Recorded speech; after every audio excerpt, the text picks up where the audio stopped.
Sirmatoli flyover को लेकर अब अपडेट ये है कि जहां एक तरफ युद्ध स्तर से काम चल रहा है, वहीं दूसरी तरफ आदिवासी संगठन एक बार फिर रणनीति बनाने में जुटे हुए हैं और इस बार उनकी योजना है कि जोरदार विरोध दर्ज कराया जाए। इसके लिए तिथि भी तय कर ली गई है। ज्यादा जानकारी के लिए इस वक्त हमारे साथ हमारे सहयोगी अमित हैं। अमित, एक तरफ युद्ध स्तर पर काम चल रहा है, जल्द से जल्द काम पूरा करना है, वहीं देखिए रैंप उतारने के विरोध को लेकर एक बार फिर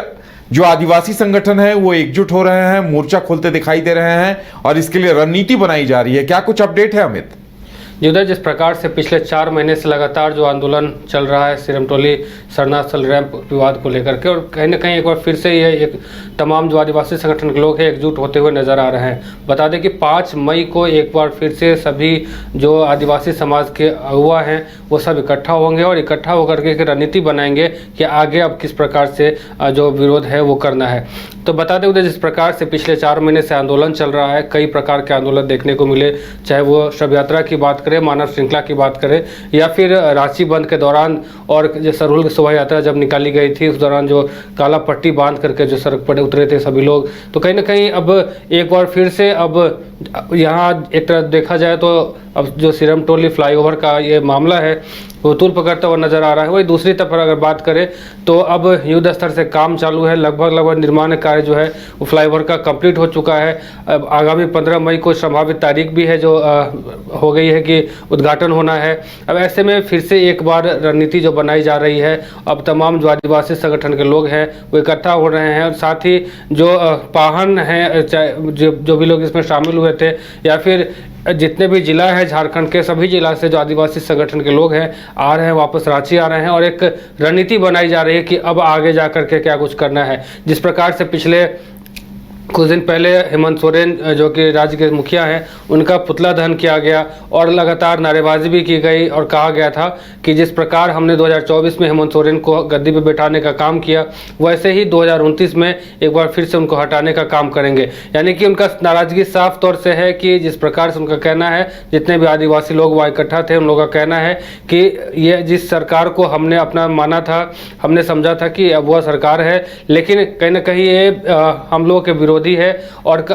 लगातार उनका यही कहना था कि हमारी भावना को इन्होंने आहत किया है। हम लोग सोच रहे थे कि जिस प्रकार से इनको आदिवासी समाज सपोर्ट किया है, आगे बढ़ाने में हम लोगों ने पूरा कड़ी मेहनत की है, लेकिन हम लोगों के भावना के साथ हमारी जो संस्कृति, हमारी धरोहर है उसके साथ खिलवाड़ कर रहे हैं। तो अब ऐसे में एक बार फिर से विरोध जो है वो देखने को मिलेगा। 5 मई को तमाम जो लोग हैं वो इकट्ठा होंगे। एक पोस्टर भी जारी किया है, पोस्टर पर साफ तौर पर लिखा है कि रैंप निर्माण को लेकर के एक महा बैठक, यानी कि बड़ी बैठक कह सकते हैं, और तमाम जो लोग हैं इसमें पहुंचेंगे और एक नई रणनीति तैयार की जाएगी कि कैसे इस चीज़ का विरोध किया जाए।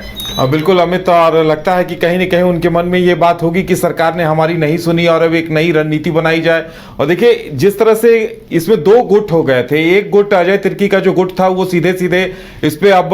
इसे यथास्थिति रखने की बात कर रहा था और एक गुट जो था इस पे बदलाव की मांग कर रहा था। तो लगता है एक बार फिर से तनाव, या फिर कहा जा सकता है कि दूसरे गुट को लग रहा होगा कि हमारी नहीं सुनी गई।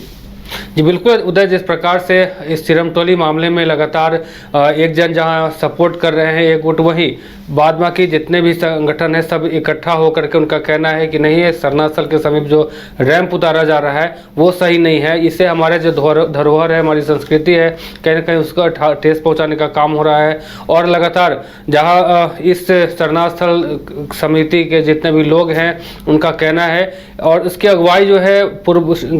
मंत्री हैं गीता शिवराव वो कर रही हैं और तमाम जो बड़े संगठन के लोग हैं इसमें शामिल होकर के कहीं ना कहीं एक बुलंद आवाज़ कर रहे हैं। और उनका कहना है कि जब तक हमारी मांग पूरी नहीं होती, यानी कि शरणास्थल के समीप से रैंप को हटाने की बात उन लोगों का कहना है, लेकिन अब जिस प्रकार रैंप का काम जो है अब लगभग पूरा हो गया, 15 मई को उद्घाटन भी होने हैं। तो ऐसे में अब यह देखना होगा उदय कि अब आगे इन लोग की रणनीति क्या होती है और फिर आगे जो विरोध है वो किस प्रकार जाहिर करते हैं।